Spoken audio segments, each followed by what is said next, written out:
Sebelum kami lanjutkan dialog, kita simak terlebih dahulu 5 partai politik pendukung pemerintah Presiden Joko Widodo yang tergabung dalam koalisi besar berpotensi meleburkan Koalisi Indonesia Bersatu atau KIB dengan Koalisi Kebangkitan Indonesia Raya atau KIRA.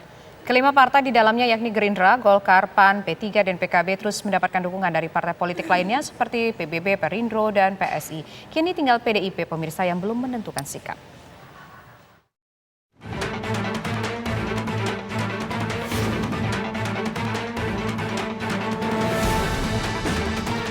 Lima partai politik pendukung pemerintahan Presiden Joko Widodo yang tergabung dalam koalisi besar berpotensi menyatukan Koalisi Indonesia Bersatu atau KIB dan Koalisi Kebangkitan Indonesia Raya atau KAKIR.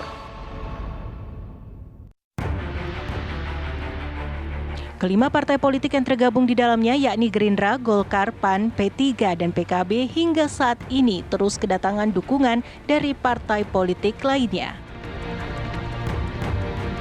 Hanya PDI Perjuangan yang belum menentukan sikapnya.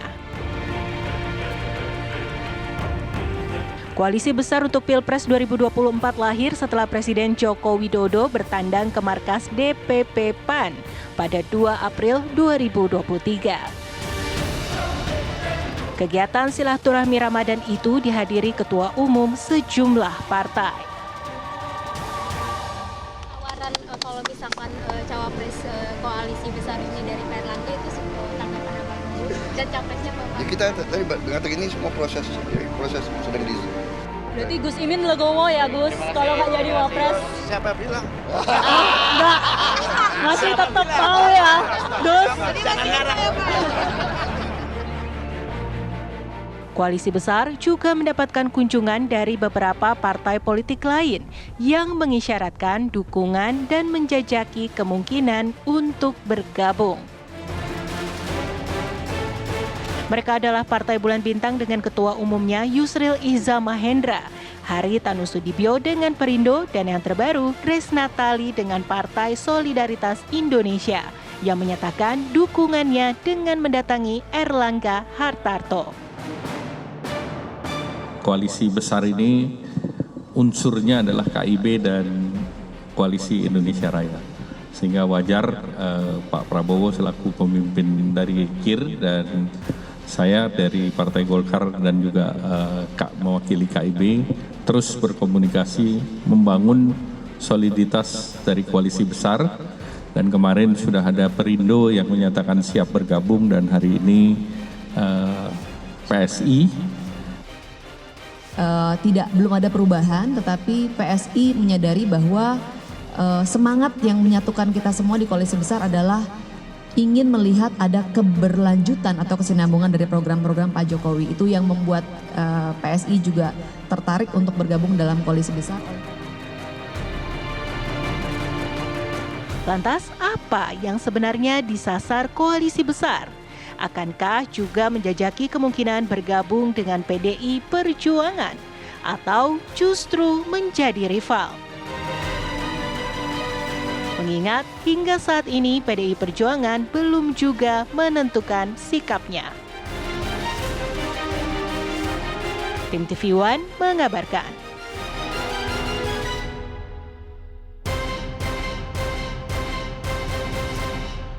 Bang Ege, selain tadi poin mengenai capres-cawapres yang mungkin mereka sodorkan berbeda-beda, tapi ada satu hal lagi yang menjadi sorotan, yakni mungkinkah PDIP juga bergabung di koalisi besar atau mereka tetap berdiri sendiri karena memiliki tiket bisa mencalonkan capres dan juga cawapres tanpa berkoalisi. Bang Ege. Ya, yang menarik tadi kan kita belum mendengarkan double ya suara. Enggak. Silakan Bang Ege. Ya, oke, baik. Ya, yang menarik tadi kita belum mendengarkan jawaban dari Bro Dede mengenai apakah PSI akan bisa bertemu dengan Gerindra dalam waktu dekat misalnya. Tapi lepas dari itu saya coba menjawab apa yang disampaikan oleh Andromeda dengan mengatakan bahwa pertemuan itu kan pada 2 April. Itu persis sesudah Indonesia tidak jadi menyelenggarakan Piala Dunia U20 dan kemudian berbagai hasil survei menjadi berbeda. Pada kasus itu ada semacam jarak antara PDIP dengan Bapak Joko Widodo. Nah, kita lihat ada katakanlah tiga personal yang memainkan peranan dalam koalisi besar ini. Ada Bang Zulkifli Hasan sebagai tuan rumah silaturahmi Ramadan gitu. Kemudian Pak Prabowo masih sebagai pimpinan dari koalisi Kebangkitan Indonesia Raya. Serta pada bagian lainnya kita juga melihat ada peranan yang ingin menyeimbangkan dari Pak Joko Widodo untuk kemudian mengajak-ngajak Ganjar kembali jalan ke berbagai tempat begitu. Nah, kalau saya ingin mengatakan pada hari ini PDIP belum akan bergabung ke koalisi besar ini jika calon presidennya bukan Ganjar Pranowo atau Puan Maharani, dua nama yang disebut-sebut sebagai calon potensial yang harus diajukan karena Bu Megawati, Bu Ketua Umum, sudah berjanji demikian pada pertemuan terakhir ya, yang pidato 1 jam 58 menit itu, di mana Bu Megawati mengatakan dia tidak akan menjerumuskan partainya masuk ke dalam sumur dan calon presiden adalah dari kader mereka sendiri. Pasti politik itu dinamis, tapi kalau kita berbicara pada hari ini, justru ketika ada keretakan dalam tanda petik ya, gara-gara Indonesia tidak jadi melaksanakan Piala Dunia Under 20 itu, maka Pak Jokowi berusaha menjembatani dan di sana masih terlihat nanti itu hal yang menjadi kendala atau hal yang akan menjadi negosiasi sangat besar antara PDIP untuk masuk ke koalisi besar ini adalah siapa calon presidennya dan siapa calon wakil presidennya. Tentu tetap berdasarkan elektabilitas.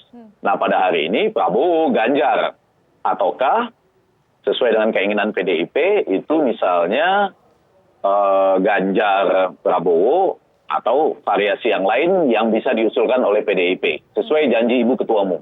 Oke, nah tadi kalau juga menarik yang disampaikan dari PSI tadi bahwa sampai sejauh ini PSI sih masih tetap dukungnya Ganjar Pranowo, tapi kan politik dinamis. Nanti kelak kalau misalkan memang ada perubahan akan dilakukan rembuk rakyat begitu. Nah, ini sebetulnya apa yang bisa kita baca secara bahasa komunikasi politiknya apa nih Bang Ege? Apa yang ingin disasar oleh masing-masing parpol yang merapat ke koalisi besar ini? Ya, ini koalisi besar, gagasan awalnya gagasan besar-besar. Dan saya gembira bahwa dengan ini teman-teman parpol yang non-parlemen bisa mempunyai panggung juga. Kalau tidak mereka relatif tidak memiliki panggung sendiri ya. Dengan ini mereka bisa datang ke teman-teman yang sedang menggagas koalisi besar, kemudian bisa menyampaikan hal-hal yang penting bagi mereka dalam rangka menyusun calon-calon legislatif misalnya ya. Dan bagaimana kemudian calon ini juga menjadi persoalan. Calon legislatif ini kan mulai akan nanti menampilkan wajah atau melakukan kampanye dengan mengaitkan dirinya pada calon presiden dari koalisi besar ataupun dari partai masing-masing. Nah, ini menjadi masalah tadi. Saya katakan bahwa calon presiden itu menjadi pengikat. Nah, calon wakil presiden mungkin bisa dibicarakan lagi nanti dan harus melalui musyawarah nasional atau rembuk nasional.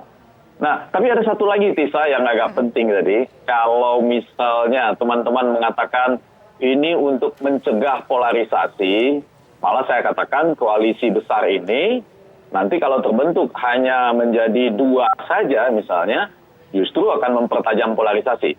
Tapi sudahlah, kita jangan berbicara itu dulu. Kita kembali ke pertanyaan tadi bahwa sasaran yang sedang dicapai oleh semua partai politik adalah sedang meningkatkan elektabilitasnya. Baik. Bagi Prabowo justru mempertahankan peluangnya untuk menjadi calon presiden dari koalisi besar ini. Nanti tentunya kita lihat perkembangan yang sedang terjadi selanjutnya, misalnya algoritma sepak bola bisa berubah pada SEA Games nanti ya, yang akan dimulai Indonesia bermain 29 April, kemudian ada 4 Mei, 7 Mei, 10 Mei misalnya. Indonesia kalau juara di SEA Games, sesudah 31 tahun menunggu bisa merubah peta, memperkuat atau misalnya mengurangi posisi tokoh-tokoh tertentu kalau itu dikaitkan dengan duka gagalnya Piala Dunia U20 itu. Baik, ini Bang Egy belum move on kayaknya dari kemarin Piala Dunia U20. Kita ke Mbak Putri. Mbak Putri, kami juga ingin tahu, Mbak Putri, apakah Golkar yang selama ini masih bisa kami katakan ngotot mengusung Airlangga Hartarto sebagai capres, tapi kita harus realistis juga Mbak melihat elektabilitas Prabowo Subianto di antara teman-teman parpol koalisi besar yang unggul. Apakah mungkin mengalah dan memberikan tiketnya kepada Prabowo Subianto. Sepakat koalisi besar mengusung nama yang secara elektabilitasnya tinggi. Putri Komarudin, apakah masih bisa tergabung bersama kami? Ya. Silakan Putri. Halo?